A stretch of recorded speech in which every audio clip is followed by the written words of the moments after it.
May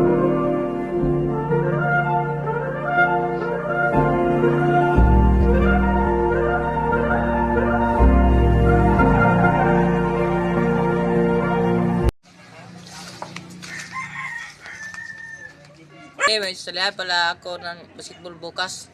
Sige, sumali ka. Mas mabuti nga yun eh. Kaso nga lang ate, wala akong pambili ng sapatos kasi nasirang sapatos ko. Pasensya ka na. Sa susunod na wages ko pa kasi makukuha yung sweldo ko. Ano ba ate? Ako na lang gagawa ng paraan para bumili ng sapatos ko. Sige ate. Ano ba yan? Pre! Pre! Pasensya pre, hindi ako makasali bukas sa ating football kasi wala akong sapatos. Ah, ganun ba pre? Sige, sa susunod na lang. O sige pre. O ito na pinadala ni mami ng sapatos. Yay! May bagong sapatos na ako. Bagong labas to. Galing sa US. Oh, Ruben, hindi na pala. Kumain tayo. Oh, kumain ka na. Ba't hindi ka pa kumakain? Bagoong na naman, nakasawa na ng ulam natin to ah. Ba't nagre-reklamo ka pa? Alam mo naman tayo na lang dalawa eh. Iniwan na tayo ni nanay tatay. Alam mo ba ate, may naganap sa amin kanina ng pagsusulit. Tapos ako lang ang nakuha na mataas na marka. Oo, nagkakaprado nga itong kapatid ko. Mama, si Papa. Oh, andito ka na naman. Alam mo naman wala tayong bigas tapos ang dami pang bayarin. Cute-cute talaga ng mahal ko. Pagod lang yan. Tara na.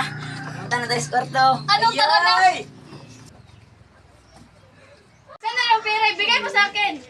Wala na. Hana. Anong wala na? Wala na tayong pambili ng bigas. Bayan mo na sila. Oo, Ara, nasa yung sweldo mo. Wala na akong pambili ng luho ko. Wala na. At kanang pinabili ko na po ng ulam lang yung nilugbat. Ano ba yan? Wala na nga po. Ano ba yan? Buwesit na buhay to?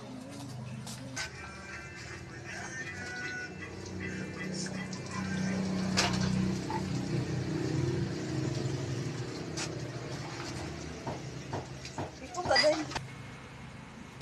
Diba gusto mo ng bagong sapatos? Cellphone, tsaka bagong damit?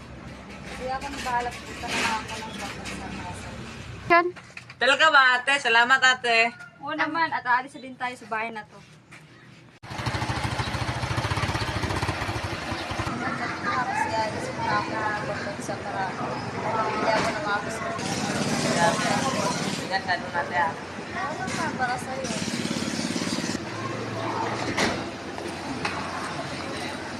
Ate. Kaya naman. Tao po.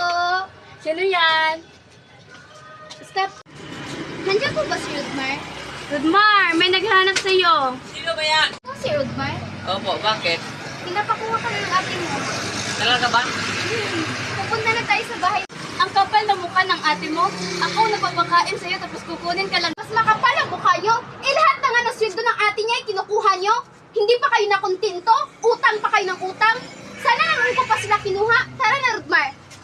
Ara! Ara! Punta ka dito. Bakit? Kumara! Dan! Kumara ka lang.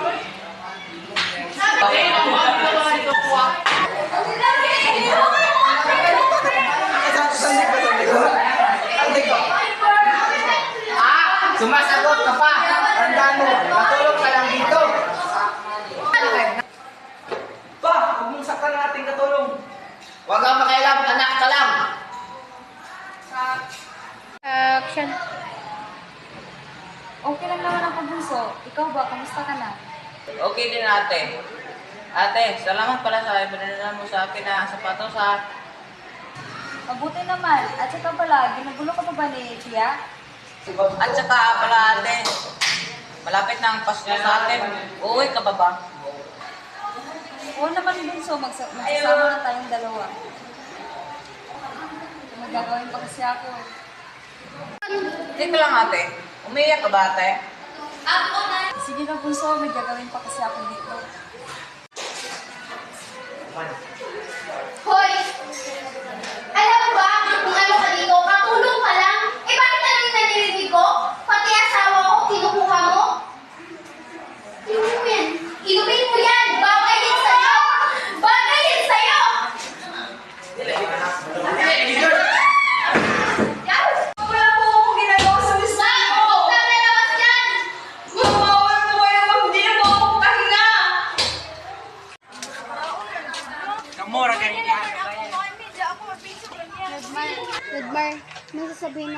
Pero huwag kang mabibigla ha. Ano po yun, tita?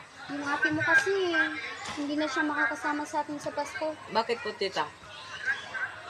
Yung amo niya kasi, hindi naman kasi namin alam. Ang sabi niya, okay lang siya. Pero yun pala, minamaltrato siya. Yung ate mo kasi, patay na. Okay lang yun.